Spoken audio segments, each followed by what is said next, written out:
My name is Mike Hazard. I'm an attorney here at Aaron Fox, and I'm the practice group leader for the telecom group. And we're here today to talk about what I think is very exciting, which is really this mobile content explosion that we're seeing across the board. And what we're going to do here today is meet some extremely innovative companies and talk about some of the work that they're doing, and then learn about some of the challenges that they face as they try to roll out various the different business plans to take advantage of just the world going mobile. And as we know, I mean, everybody relies on their mobile device today. And for the first time, we have a president that needed his BlackBerry. And as Jeff Sass is off to say, it's for many of us, it's the first thing we look at in the morning and the last thing we look at night. But we do live in a world where there's substantial wireless carrier dominance, where four wireless carriers control 90% of the market and 2 control 60%. The FCC released their 14th wireless competition report recently, and they noted there were 4 key findings from my perspective. One is that the mobile voice market is getting pretty saturated, that it's been basically universally adopted out there. Now the transitions to data, and that's where the growth is. And there's been this complete proliferation of devices and application, but we also have continued industry concentration. And that is one of the challenges that people on the content side face. And this slide here demonstrates where penetration has been going and where it is. And we see that the wireless subs are going to start exceeding the U.S. population, which means basically there are more mobile phones and mobile devices out there than there are people. And I only have 1 phone, but many of the people I work with have 2 phones. I know some people that have more than 2 phones. I don't know how you manage that, but people do. And then here's the next one, where I said that the voice market's been saturated and we're moving to data. And this is a slide from Morgan Stanley. And they predict that by mid-2013 that data will outstrip voice. Internet access over your mobile device is going to outstrip that over the landline. But what's exciting here is that the companies that are represented are already there. They are, basically 100% or nearly 100% mobile. And so we have a glimpse of the future here and what the world's going to look like in 2013, if not before. And so part of what we have done is we formed a coalition called the Mobile Internet Content Coalition. And the basic goal of the coalition is to ensure that consumers have seamless access to the content of their choosing over their mobile device, just like you have over your wired internet at home or your Wi-Fi. And the founding members of the company are Myxer, for Info, and mobileStorm. We have representatives of Myxer and mobileStorm here today. We also have MobileCommons, which is another very innovative company. And they are literally enabling millions of consumers to access content in new and different ways, and thousands of businesses a new way for them to communicate with their customers. And so the basic goal is this, that for the consumer, whether you're on your mobile device or on your laptop or your iPad, your experience with your access provider, be it Comcast or Verizon, should be the same with the e-commerce provider or the organization that you're trying to communicate.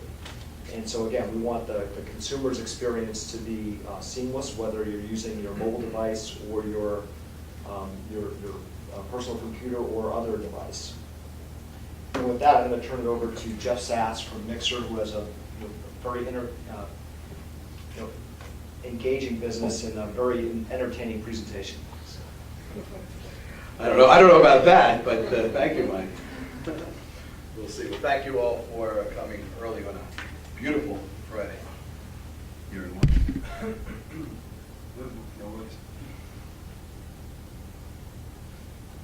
I want to compliment Aaron Fox for their excellent event planning skills. I was duly impressed. So I'm Jeff Sass. I'm the Vice President of Business Development and Chief Evangelist for Myxer. And Myxer's goal is to provide mobile entertainment for the masses.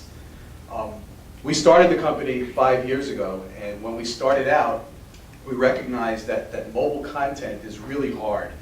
Our goal was initially to focus on the independent musician and try to find a way to make it easy for an independent artist to get their content to their fans who all have these mobile phones. And what we found out that it was really hard, because typically, unless an artist was signed with a record label, they couldn't get their content onto a mobile device. And even then, the record label would pass that content along to an aggregator. The aggregator would use a distributor to deliver that content to the carrier. The carrier then had to hire a platform company to develop a technology platform to transcode and format that content correctly for the requesting handset, and eventually that content got to the fan of that artist, and it really wasn't a very happy experience. We looked at that, and there's actually more steps to that process than there would be if it was selling a physical product in a retail store, and that's a digital product, so that shouldn't be the case. So we realized that a lot of these steps could be removed. In fact, we figured that all of these steps could be removed, and that we could create a platform where artists and musicians and content providers can deal directly with their fans. And that's really what Myxer set out to do, is to really simplify the process of distributing and accessing mobile content. So from a technical standpoint, the Myxer platform is able to ingest any digital media in its original format, images, music, video, etc. And then we recognize the requesting handset, and then we reformat the content appropriately for that handset and deliver it to the end user. And we do that across all handsets and all carriers, so we're agnostic. So today, 5 years later, Myxer is one of the top 10 mobile websites in the US, and we have a very large and active and engaged audience. We have about 35 million users, and in our catalog now we have over 3 million items: ringtones, wallpapers, videos, games, apps, music. And our mobile web page gets about 450 million page views a month. So we've seen tremendous growth, and our goal again is to make it very simple to distribute and access any type of mobile content across all devices and carriers. We've seen tremendous growth month over month and year over year. And we're at the point now where we're delivering downloads at the rate of about 1 billion downloads per year. It took us a couple of years to get to our first billion, which we hit in January. And now we're downloading about 90 million items a month. So we'll hit our second billion before the end of this year. And while we started out supporting these independent musicians, we've grown now where we represent everyone from, a guy in his garage that you never heard of, to major record labels like EMI, Warner Records, Sony Music, and a lot of other media companies. And that same technical platform that worked for the little guy is being used by the big guy in the same fashion, which is great. So we've established a lot of key content partners. We have over 150,000 content providers leveraging the Myxer platform to share and sell their content to their fans. One of the things that's unique about Myxer is we believe very strongly in the ad-supported model. We have a lot of free content that's supported by advertising, and if we do sell content, it's really up to the content owner. We do it only on an a la carte basis, so there are no hidden fees or subscription charges. If you get content from Myxer, even if you buy it, you'll buy just that individual item. You won't be surprised with a $10 charge on your phone bill or any other surprises like that. That's very important to us. And so we're unique as both a very robust technology platform as well as a very popular destination for mobile entertainment. So sort of the Myxer economy built around this platform is very simple. We have our content providers who leverage Myxer, and our mobile stage product gives every content provider their own mobile web destination where they can have all their content available and other information about them. Our free first model, by having a lot of free content, that attracts users. Believe it or not, people like free stuff. So that attracts a big audience. And then of course that audience attracts advertisers, who want to get their messaging and their branding in front of that audience. And then of course that advertising dollars subsidizes the content so that we can make it free to the end user. And then of course people, once they're at the website that they came to for free stuff, if they find things they like that's available for sale, they can also purchase it as well. So all of these things working together, sorry about the mic, create a very successful interactions for all of the constituents that work within the Myxer economy. The content providers, the end user, the advertisers, and of course Myxer. So it works well for all of us. This has been a challenge, and it wasn't so easy to get there because, as you'll hear about more in the second panel this morning, the mobile content space is extremely complicated. I think everyone knows you have many competing operating systems. You have Android, you have BlackBerry, you have Symbian, you have WebOS, you have Windows, you have iOS now, you know, Apple's new nomenclature for their operating system. And these are all different and independent, and they don't interoperate very clearly. So there are a lot of technical and institutional boundaries for companies to get involved in the mobile content business. It becomes very challenging. As a result, it's very hard to reach the mass market, to reach across all of these platforms. And as a result, most of the content stores today, or most of the places people go for content, are operating system or platform specific. If you have an iPhone, you go to iTunes. If you have an Android, you go to, you know, the Android marketplace. BlackBerry, BlackBerry World, etc. So consumers are spread out all over the place, and it's very hard to go to one place to get all of their content for different devices. And that's what Myxer's tried to do. We've plowed through all of these barriers and tried to build a platform and a service that addresses the mass market across all of these devices and operating systems. We've learned a lot along the way. You know, we've seen how our users behave, and we started earlier this year to publish a monthly analytics report called the Myxer Boombox Report. And you can get that report by going to boombox.myxer.com, and you can subscribe to it. We put it out each month. And we basically share findings that we've seen based on our user behavior that we think will be interesting to the market. Earlier reports have focused on Apple versus Android usage. Our last report focused on, for Mother's Day, on females versus males, and we found that actually in the Myxer community, women were downloading, 2/3 of our content downloads were done by women, which was really interesting. They're very active on their phones. So you can get a lot of the information that we've learned over time by visiting boombox.myxer.com. In the end, our goal is to be the iTunes for everyone else, you know, to be the place that anyone with any device can go for universal access to all their mobile entertainment, music, applications, personalization content.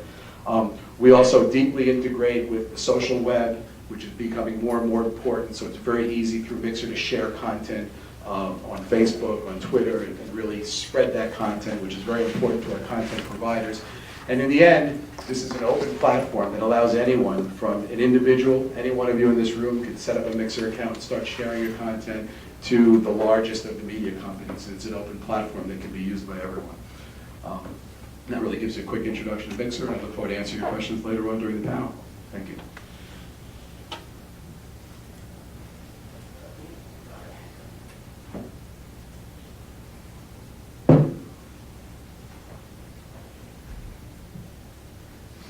Good morning, everyone. How are you? I'm a little tired. My presentation, yeah, I'm like, it's all right. It's all tied up. My presentation won't be as nice as Jeffrey's. I'll do a very short overview on my company. I am the founder and CEO of a company called mobileStorm, and we are an 11-year-old B2B email and mobile marketing platform. So it's a web-based platform you can access. I think one of the reasons that we've grown the way we have is that we make it very easy for any business in the United States, no matter if you're the pizza shop on the corner all the way up to some of the largest Fortune 500s, to be able to create an account and become an email or mobile marketer within minutes. So, I mean, our main goal is to help businesses make more money. The bottom line is that digital marketing has really lowered the cost for businesses to market, as opposed to traditional forms of media, such as advertising, radio, television, billboards, that sort of thing. So, as email marketing became a really great way to reach your customer at a low cost and be able to see tremendous ROI, some of the stats show $46 for every $1 spent, you see a $46 return on ROI. That's the kind of latest stat on email marketing. So we do two things.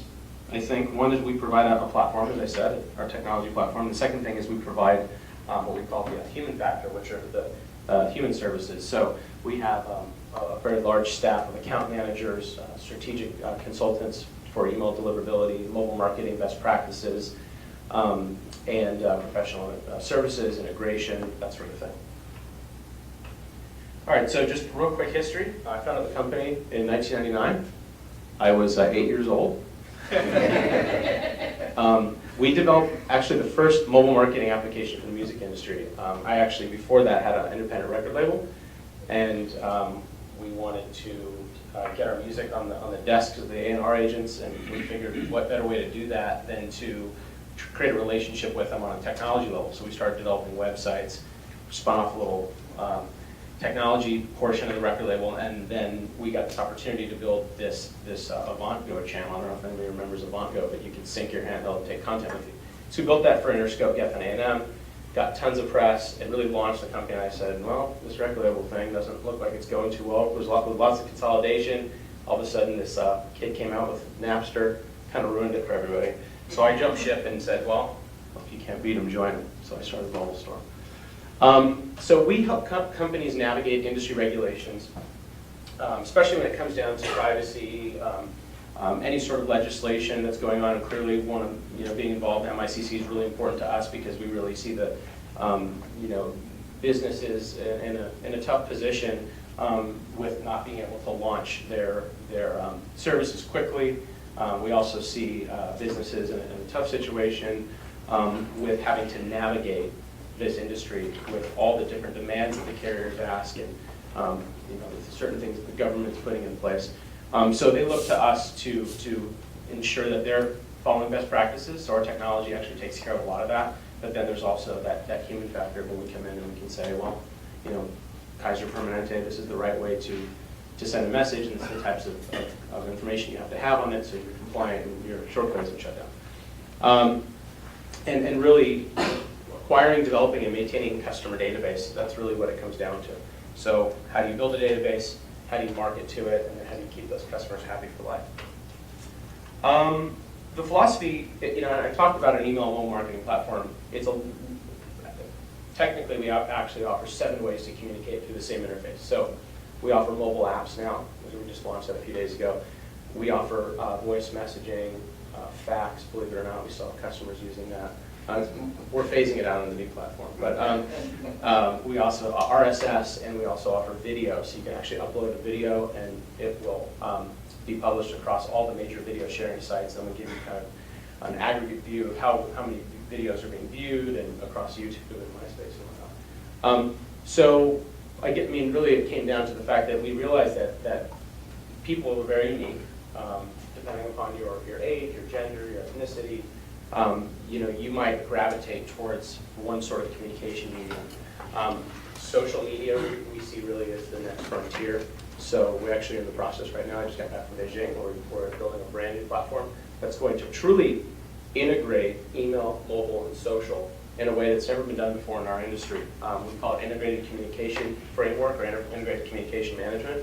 And it's just going to be, I'm pretty excited about it because it's really the culmination of 11 years of putting all of our thoughts and ideas together. So we realized that with businesses, there's no one solution, there's no one size fits all. Email is great for some industries, not great for others. Text messaging is really, really good for some industries, and some people say that they prefer not to use it. So we realized that we need to offer our customers a multi-channel solution approach. We're the first company in the U.S. to combine both email and SMS into one self-service online platform. We have delivered over 3 billion messages. Maybe we're up to 4, this one can be old, but it's been a nice run. Just a couple quick stats. We struggled for a long time trying to get anybody to buy text messaging when we first started 11 years ago. Nobody would pay for it. They didn't see the value. Quite frankly, it made sense because the adoption wasn't there. We now have 98% of cell phones in the U.S. have text message capabilities. 78% of U.S. are text messaging. 53% of those are older than the age of 35. A lot of people don't realize that. It's not just for kids anymore. And what we saw is we had to make some adjustments. So we offered an email marketing platform, and that really took off. 5 years ago, it was kind of like the channel. And now, flash forward 5 years later, 80% of all of our business now is driven through mobile sales. And while email is still growing, mobile is clearly one of the hot topics right now. All right, so this is just a few of our featured customers. As I said, I put recognizable brands up here as opposed to the smaller brands, but really small to large businesses use us.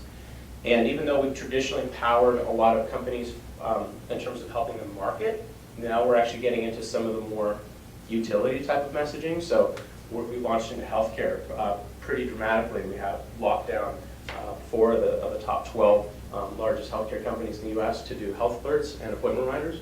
Most notably, we did a case study with Kaiser Permanente where we were able to prove in a short pilot with them that we were able to reduce the amount of missed appointments, $150 per missed appointment, and over the course of 30 days saved them $275,000, which was a very large ROI for us. And that case study actually got us a lot of notoriety, and really, as my VP of sales said, Jared, we're being dragged kicking and screaming into this industry. I don't know what to do. Well, why don't we make some money out of it? So, but we power lots of really fun brands. 36% of our business actually comes from agencies now. These are companies that really need to help their customers go mobile, and so they're turning to platforms like mobileStorm to do that. So just a little bit on our technology. As I said before, it's multi-channel. We offer a dashboard, really great, beautiful reporting, ways to manage your lists. We have all kinds of additional modules that we've developed. For specific industries, we actually have an event manager module we built. We call it Divide on Steroids. I asked Mike to use it for this event, and he didn't even respond. You would have been able to text in to join this event, things like that. So it would have been pretty cool. We'll get that next time. And then we offer, the typical SaaS security, redundancy, and lots of APIs. So you can get data in and out of the system, so we can integrate into any sort of system. For Kaiser, we have to integrate into their massive appointment reminder system. But for another company, we might have to integrate into their CRM solution. So some of the services, we offer full service, which means that we will do all your heavy lifting. We become your back office. So let's say, for instance, you are a NASCAR and you're wanting to launch a mobile marketing club or a mobile club. We can do everything from all the actual messaging itself, best practice implementation, strategy, the best way to promote that club. How does the sign-up form look on the website? How's the sign-up going to look if you want to put it on the billboard? Everybody has a dedicated account manager at that level. And then on the email side, deliverability, we're not going to get too much into that, but it's not easy to get emails in the inbox, and we need professionals to do that. Training, premium customer, all of our customers, no matter what size you are, can call us up, chat with us, and email us at all hours of the day. Service is very important. I tried to move the company towards at least getting a little bit of what Zappos is like, because I really think they've done an awesome job. And then just finally, last slide, just some things that we've been able to do that people said we're good at, and other things that we've done in life, period. Thank you.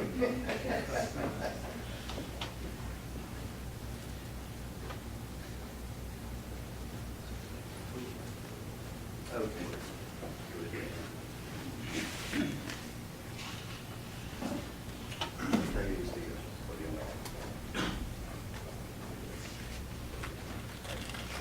And how do I advance? What would the advance? Yeah. Clever. What do you call this device? Thanks. So, I founded MobileCommons. I'm no longer CEO. I'm chairman of MobileCommons. So the CEO of MobileCommons didn't notice when he got the Google alert of this that I was credited as being CEO. If you wanted me to correct that. But we think of mobile as, and I think everyone does. Everyone here. Mobile is not this separate channel that's like, oh, you have direct mail, and then separately you have mobile, and then you have TV. Mobile is really everything brought into your mobile phone, and it only really works and makes sense for marketers and advocacy experts and organizations to use mobile when it can be tied into all the other forms of communication that you're engaged in. And really, it's all of those forms of communications anyway. It's text messages, which are really words in brief form, mobile websites, voice, which is a telephone.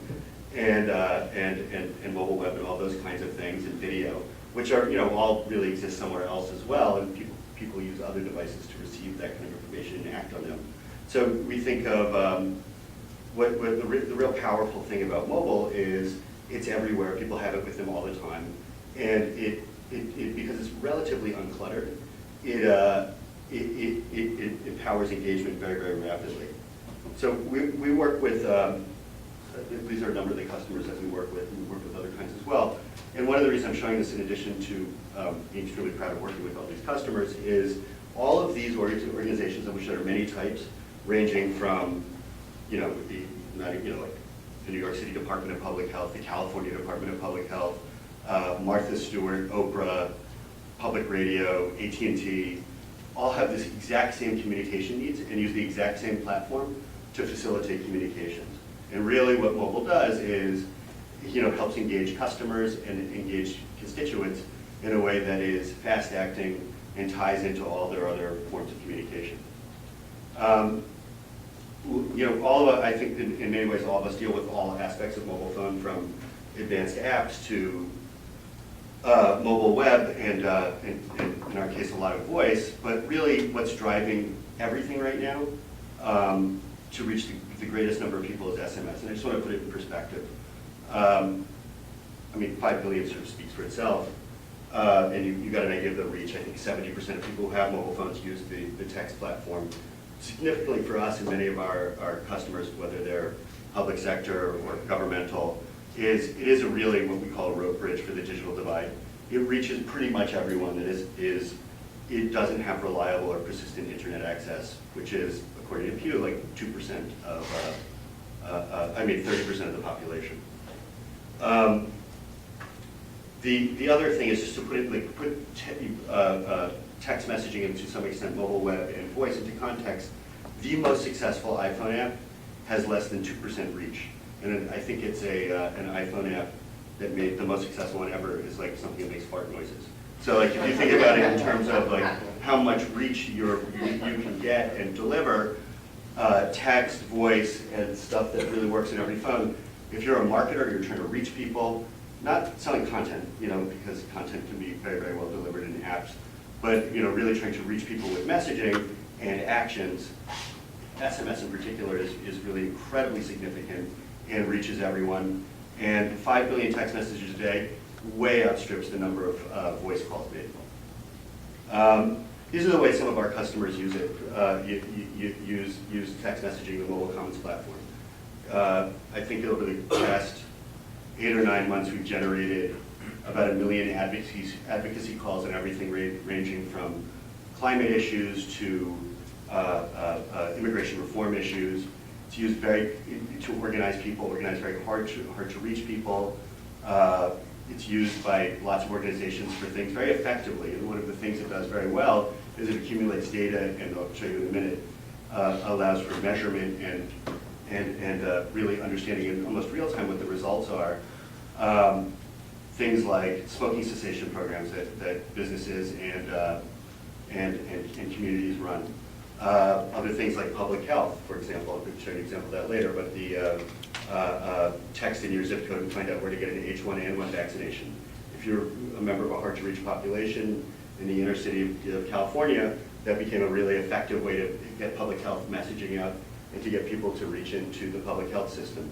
Or Martha Stewart uses it in the same kind of way, but to suggest that you serve a certain kind of meal at night, text in to get whatever her dinner tonight is. One of the things we say a lot, probably way too much, is SMS is an anomaly. I know of nothing else that is simultaneously the best way to reach a poor person and a rich person. I know of no media that actually has that attached to it. So, a lot of the way people use SMS, and we love this one because it's the Center for Community Change, which quickly built a list of 250,000 immigration reform activists, is reach your constituents and connect with them, and begin to build up a database of information about them that's all on a voluntary basis. So here, they put their call to action everywhere, and they view every single thing, and everyone, who engages with mobile, use every single thing as a piece of media that you can advertise to get people to join in and give you information. And then you're engaged in a mobile conversation. It's just worth looking at this. Someone texts in justice, they get that back. If they do that first thing, which is always the hard thing, the first call to action, 85 or 90% of them will do this. It's nothing particular to our platform. It's just something about how comfortable people are with the uncluttered text messaging conversation. Then we have Michael Sabat's. You see it's Michael Sabat. He works for us. But we have his email and we have his zip code. We know a lot about him now. And he's given us that information. What do we do with that? Well, we created these hundreds of thousands of very targeted calls to Congress. And the Center for Community Change was able to organize 1,500 house parties attended by, and these are, again, demographics, very hard to reach people in multiple languages, attended by 65,000 people around Congressman Gutierrez's conference call on immigration reform. And they did this all in 4 days around the country. Imagine bringing together 65,000 constituents, whether it's for a viewing party for an Oprah show, which is something that's going to happen using the same technology, or a political event like 65,000 house parties, or some other kind of consumer event with a private company. They're also generating highly targeted messaging and advocacy campaigns. But these also, for example, Ticketmaster, we use them to connect people to buy tickets. But by taking all the data you have with someone, you can find out where they are and create highly targeted calls that are much more effective than any other form of advocacy. And again, when you're talking about difficult to reach populations, whether they're too rich or too poor, these things are more effective really than anything else. I just want to give you an example of when we talk about CRM and what it means to use mobile to drive people into a bigger system, what we're talking about. So everything, all of this is where a mobile call to action could occur on the left. And then this is sort of what the conversation might look like. Text in the keyword, get a reply. And then, get back more information. One of the things that really stunned us was how many people would text back their whole address when you asked them